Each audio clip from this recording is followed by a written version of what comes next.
4 races down and Charles Leclerc has a 27-point championship lead over Max Verstappen. Both drivers have 2 victories, while Verstappen owes his deficit to his failures to finish in Bahrain and Australia. Welcome to a new episode of the 5 Red Lights F1 podcast. My name is Aaron Harper. In today's episode, I'll be looking at the drivers who have rated highest so far in my driver rating section of the Grand Prix Cap.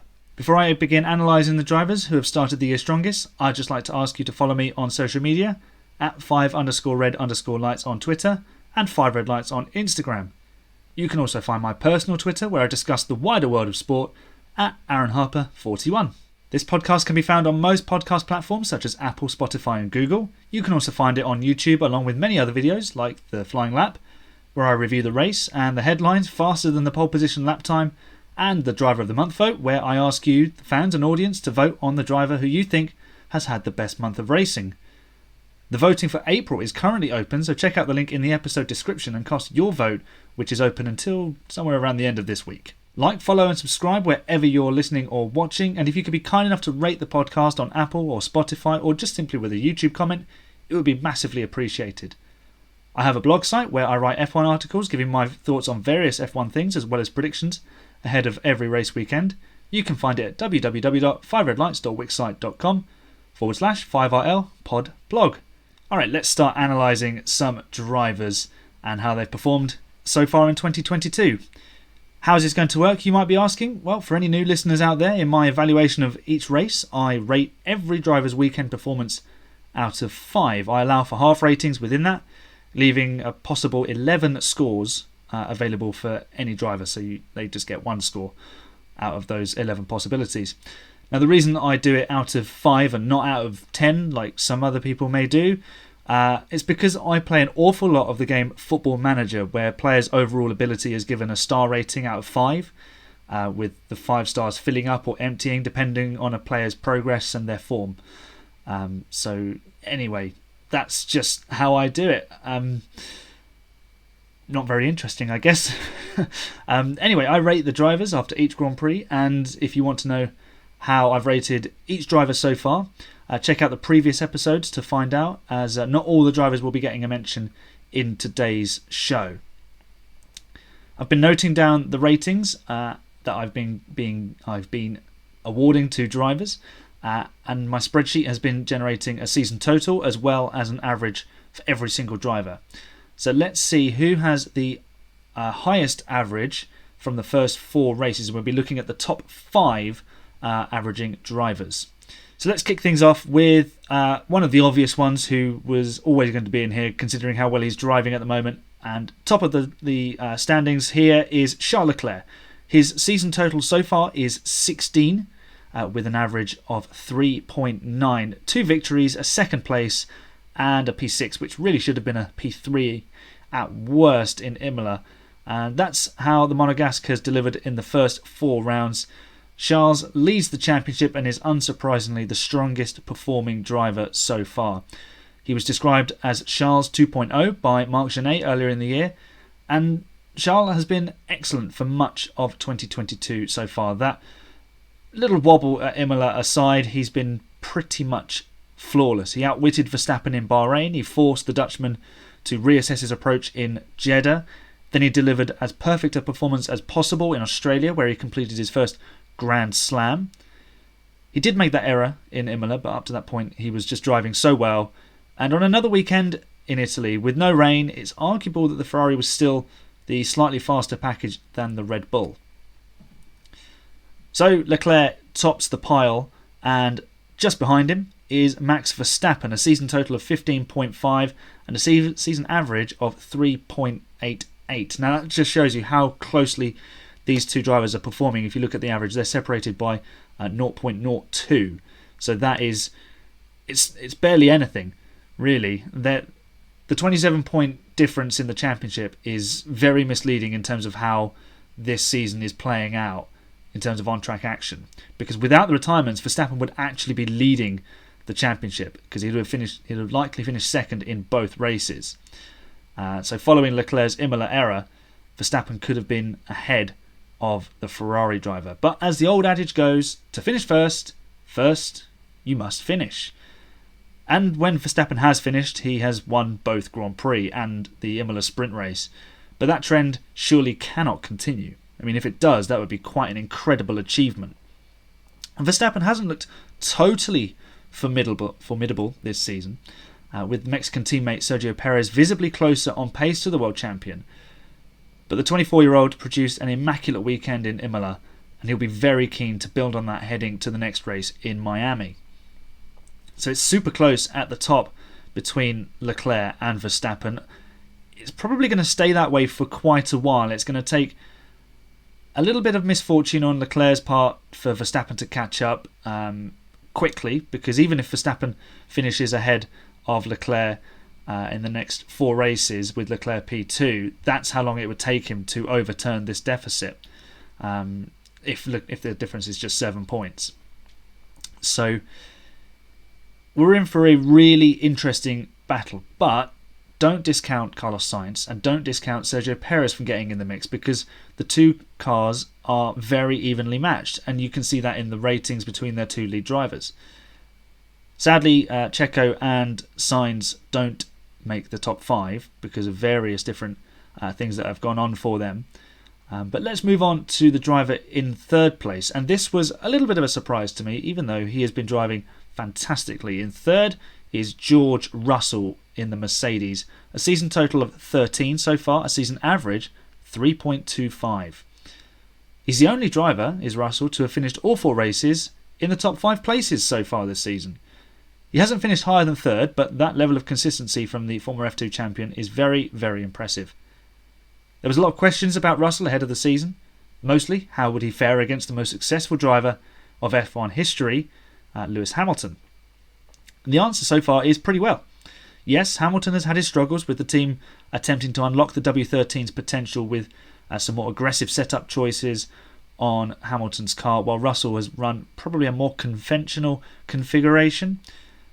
But all that said, Russell has delivered the regular points and beaten his illustrious teammate 3 races in a row now. He's also put to bed the misconception that he lacks the combat skills to make it at the sharp end of the grid, with some very neat and tidy overtaking. So George has started very promisingly. He needs to build on this, and obviously there will be some races coming up where Lewis is going to be very strong, and George is he's a smart cookie. He'll know that Hamilton will come back and the car will come towards the pair of them, and it will become a bit more exciting down at Mercedes in terms of them being more in the fight and the duel between their two teammates. Now, usually we talk about George Russell and then we talk about Valtteri Bottas, and we're going to do just that, because in 4th place is Valtteri Bottas, who's moved to Alfa Romeo for 2022. He's got a season total so far of 12.5 and a season average of 3.13.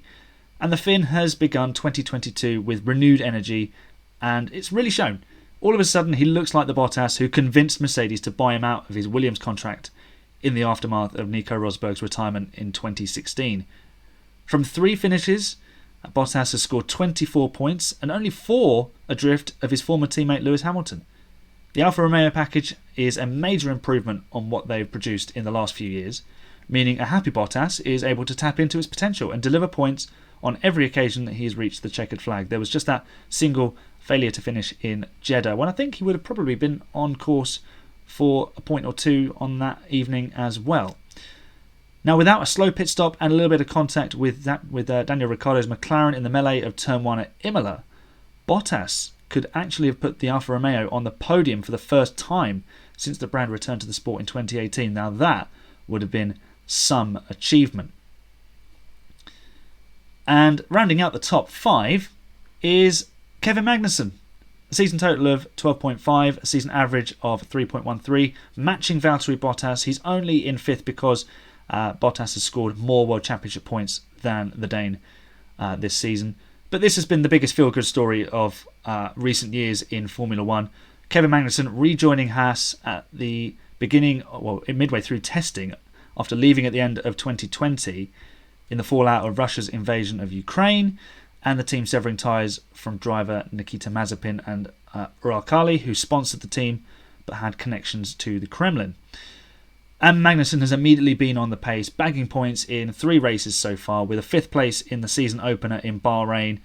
It's just been such a polar opposite to what Haas were last year, which was pretty much a rolling meme of Günther Steiner or Mazepin, or just all sorts going on down there. And the Drive to Survive episode on them didn't really paint things in a very good light. But everyone can see that Haas is a happy place this season. And Magnussen, while he bagged that 5th place, he's also picked up a pair of 9th place finishes, and that's kept his and the team's points tally ticking over. And it's just so good to see that team in a more positive light, because they've been drifting for a few seasons now. Obviously 2019 they had the whole rich energy thing, and the car just wasn't functioning, and the drivers were banging wheels. 2020 they had to make some sacrifices because of the pandemic. Then they just wrote off 2021 and had 2 rookies in the car. But now, with Magnussen back in the car, he's given the team legitimacy on the track, because yes, they've got a good car, but they've got a driver who can deliver, and he's providing vital experience off of it. So in terms of developing the machine and just working with the engineers, and that's going to bring Mick Schumacher's level up as well. So that's your top 5. Charles Leclerc, Max Verstappen, George Russell, Valtteri Bottas and Kevin Magnussen, which is quite nice actually. 5 drivers, 5 different teams. So it shows that the 2022 regulations are allowing teams and drivers in the midfield to not necessarily punch above their weight, but pick up some, get hold of some good results that they maybe wouldn't have been able to achieve in the years gone by.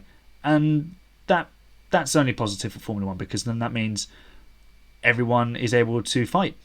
Now, obviously, the name of the game in Formula 1 is to win. And if you're not winning, then you're losing.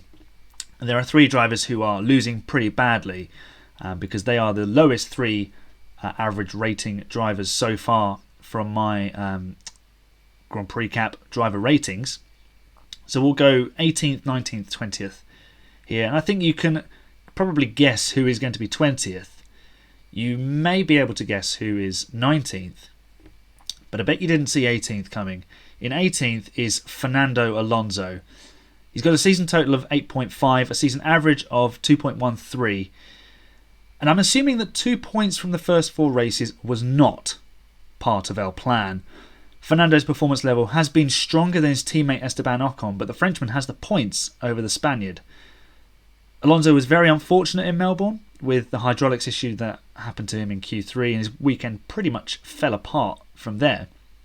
He was also the recipient of more bad luck in Imola, as Schumacher's spinning Haas damaged the side pod, which became a race-ending issue. And then there was also the failure to finish in Jeddah.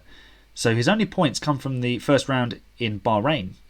It's definitely misfortune that has Fernando down on my scorecard, and if anyone can bounce back, Fernando certainly can. But the way things are going, it's bad news for both Fernando and Alpine, because they've got a driver who is able to tap into the potential of the car and get something out of it, but also suffering from immense amounts of bad luck in Fernando. But you've got Ocon, who's doing a steady job, but isn't really reaching the heights that Alonso is. So Alpine could be in for an underwhelming season again, simply through misfortune. They'll be hoping that turns around pretty quickly. Also hoping things turn around pretty quickly is Lance Stroll, who's 19th on my average list. He's got a season total of 8.5 and an average of 2.1. And if you look at his results, 12th, 13th, 12th and 10th, and they're in the AMR 22, that doesn't, on paper, look so bad. But then if you think about it, those results have generally come at the demise of others. And Lance hasn't really covered himself in glory, as Nico Hülkenberg matched him for pace despite having not raced in Formula 1 since actually subbing for Lance at the Nürburgring in 2020. Then Sebastian Vettel returned in a blaze of carbon fibre confetti and engine smoke before beating Stroll comfortably at the Emilia-Romagna Grand Prix. Now, I like Lance, and I think he could be a very accomplished race driver in the right circumstances, and we saw how well he performed in the lead in the 2020 Turkish Grand Prix, but when things started to get away from him, it kind of unravelled, and that was not necessarily his fault. The team didn't know that there was that little bit of damage to the front wing, but it seems that his window of operative happiness is much smaller than that of a Grand Prix winner or a future world champion at the moment. I mean, obviously, famously, Jenson Button was very particular about the way his car would be set up for him to get the most out of it, and if it was outside of that range, he tended to struggle. I think Lance is a driver who's similar to that, but it's a very, very smaller window, and perhaps the talent pool available to him isn't quite as high. But, he's still a decent race driver, isn't he, when he's not crashing into things. And talking of crashing into things, Nicholas Latifi, he's bottom of the pile. It's been a wretched start to the season for him, a season total of 5.5 and a season average of 1.4. I mean, this is hardly a surprise given how badly Latifi has struggled this season.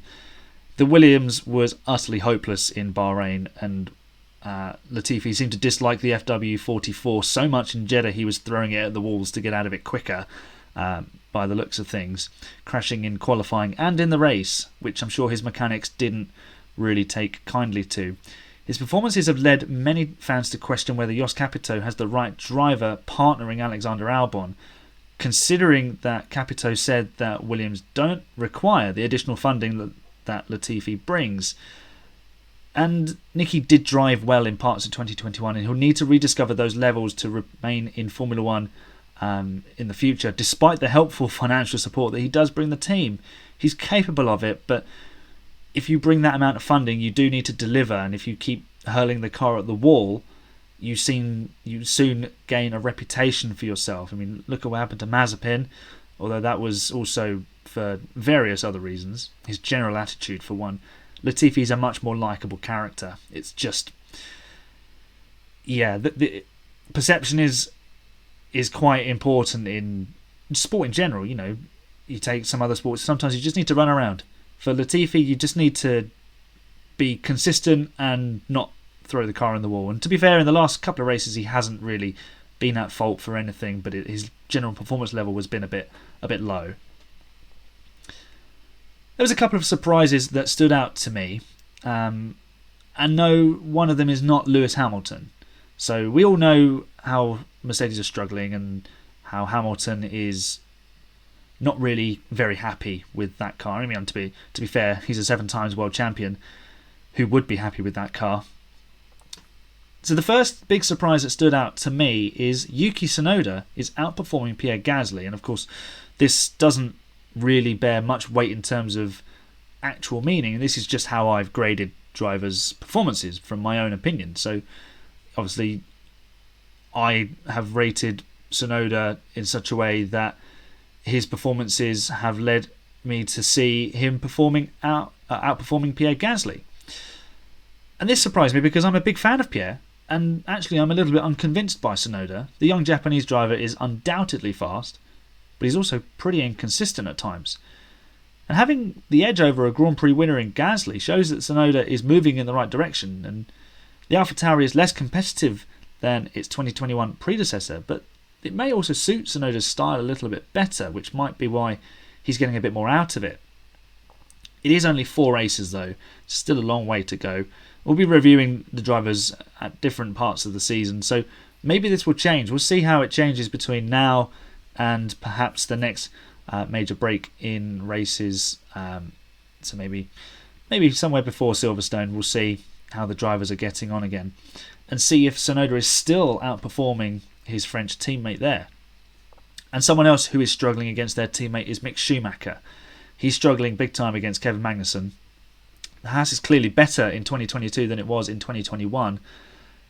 And the question we've got to ask ourselves now is, how much was Mazepin covering Schumacher's flaws last year? At the moment, at the least, it would appear he was covering them quite a bit. Obviously, Schumacher is still learning, and while the expectation levels have shifted since the return of Magnussen, the Jeddah incident, where he crashed in qualifying, might be affecting them a little bit subconsciously, and that shouldn't be discounted. I know Formula 1 drivers will say that they're not scared, but in the back of their mind, a big accident like that will make you maybe 0.1% less courageous, and that can be the 0.1% that makes all the difference in qualifying or in the race and going for an overtake. These are things that they have to battle with, and maybe we're not privy to them, and maybe we can't even understand them because we're not racing drivers. So a little question for the audience: who has surprised you the most so far this season? Send me a message on social media, slide into my DMs on Twitter or on Instagram, or just comment on the YouTube version of this episode to let me know. I want to hear who you think has been performing best, who you have been surprised by, and I think we all agree that Latifi's probably been performing the worst, but if you have someone different in mind, throw them in too. We're going to move on to a little bit of a newsy section now. The FIA Formula 1 Commission convened last week, and they've come out with a few bits of update for us regarding the 2026 hybrid powertrains.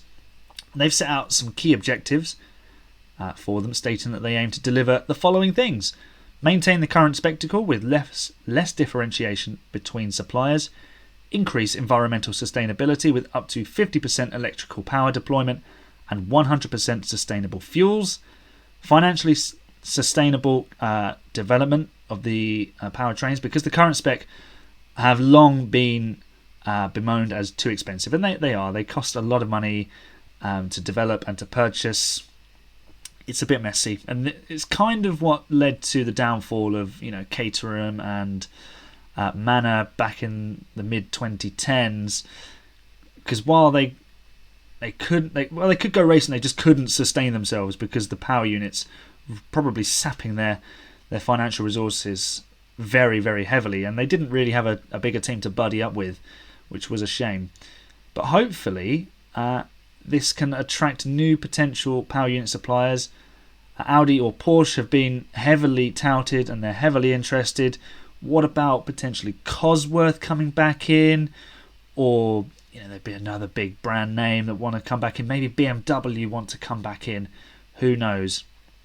But it will be very interesting to see how that pans out. And that may even lead further down the line to new teams coming in, which I think would be a good thing. And that's a whole different story. I know the current structure sees the teams as more franchisee to keep them sustainable, which is great, but obviously more competition. If we can get maybe 24 cars on the grid, that would be really good. A very big competitive grid. We can get more great drivers there. Colton Herta out in IndyCar, Pato O'Ward. There's drivers everywhere. More opportunities for F2 drivers, which would be fantastic. So, yeah, there's lots of ways this could be a real positive for Formula 1. So obviously, as a result, the 2026 PUs will need some adaptations on the aerodynamic side of the car, with reductions in drag, car dimension, overall mass, sustainability, and building on the current formula to retain raceable cars. That's really important as well, because if you can make the cars slightly slimmer, less heavy, faster in a straight line. You look at the concept for the Gen 3 Formula E car, it's more powerful, it's lighter, it's just generally more racy and aggressive. So that's going to encourage drivers to be more racy, which is really good. And the current spec of Formula 1 cars, they're just so wide. They're just... no wonder Hamilton couldn't get past Gasly. There was barely another car's width left on the track. But they've also got to remember to make sure the cars are racy. And we always have these new regulations with the hope of more close racing, and they work for a little while, and then the teams get clever and they start putting more aerodynamic little fins and stuff on them. Keeping hold of that will be really, really important to make sure that nothing sort of circumvents the spirit of the rules. There's no such thing, but the concept behind them. The FIA and F1 have also announced that there will be a trial of a reduced tyre availability at 2 rounds in 2023, where Pirelli providing all the teams with 11 sets of rubber instead of the contractual 13. Obviously, this is going to be quite interesting, and to me it seems a little bit counterproductive, as the teams will just use their tyres as little as possible to ensure that they have as many options available to them on race day. And obviously, if you've got practice on a Friday, that's not always very exciting as it is. So if you take tyres away from the teams, they might only go out once, some of these teams. You know, in FP3 on a Saturday, if they've done their practice on a Friday and got the information, they'll just wait in the garage and maybe do a couple of slow laps and just test things out and make sure everything's working. You know, it could detract from the overall sort of weekend experience. But teams who use an extra set in qualifying, they may be heavily compromised in the race, which could make the show a little bit dull on race day, as the teams try to use the minimum amount of rubber to make it through. And whether only running once or simply driving as slow as necessary to make it through in qualifying is the right way to have things is, you know, it's difficult. But talking of qualifying, likely to be trialled in 2023 is a new qualifying rule which enforces the use of only hard tyres in Q1, only mediums in Q2, and only softs in Q3. I can kind of understand the logic behind this, but for me it just doesn't seem quite right. Yeah, everyone will be on the same tyres, but you know, hard tyres for a qualifying lap, really? And for the spectacle of qualifying, it should always be about man and machine pushing to the absolute limit, and I'm worried that through that we might lose something, because you get to the soft tyre runs in Q3, and yes, someone might have been showing a lot of pace all the way through qualifying, and you kind of know that they're going to be qualifying at the front, and it could make it a bit more of a lottery because they'll have less experience on the softs. But you know, that's part of the game. Some drivers take a little while to sort of get their eye in and sort of sneak up on the guy who's been setting purple sectors and purple lap times everywhere all through the hour. So that's quite interesting. I think we might lose that. It's going to be a little bit too random, I think, a little bit too forced. But that said, those who end up in Q3 will have less soft tyres available to them. So those in the midfield could use a different strategy to move up the order. Maybe a well-timed safety car, and they can stick on an extra set of brand new softs or something, and off they go. But like they have with the sprint format, it is worth experimenting with these various ideas to see how they appear and feel in the real world of racing. Unlike the sprint, there should be more experimentation before expanding those concepts to the wider calendar. The sprint format, they have confirmed, will be adopted at 6 races in 2023 instead of just the 3 rounds in 2021 and 2022. I'm planning a special sprint episode with a very special guest, so I'll refrain from saying too much about that here, but stay tuned for that episode, hopefully coming very, very soon to your ears and your eyes. So now a little personal update from me to finish off.